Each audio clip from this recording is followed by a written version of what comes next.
या बातमीचे प्रायोजक the world of fashion Amrut collection. अमळनेरचे अपक्ष आमदार शिरीष चौधरी हे लोकसभा निवडणुकीच्या रिंगणात उतरणार आहेत। लोकसभा लढवण्याचा निर्णय निश्चित केला असल्याची माहिती खुद्द आमदार शिरीष चौधरी यांनी मीडियाशी बोलताना दिली।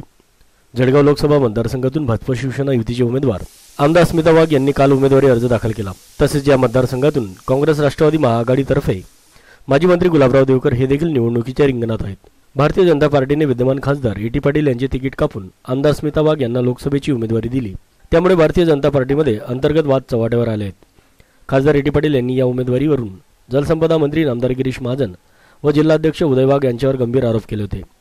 दरम्यान या मतदारसंघात आमदार स्मिता वाघ व गुलाबराव देवकर यांच्यात सरळ लढत मानली जात होती। मात्र जळगाव लोकसभा मतदारसंघात तिरंगी लढत होण्याची दाट शक्यता वर्तवली जात आहे। अमळनेरचे अपक्ष आमदार शिरीष चौधरी यांनी आज कार्यकर्त्यांचा मेळावा घेतला।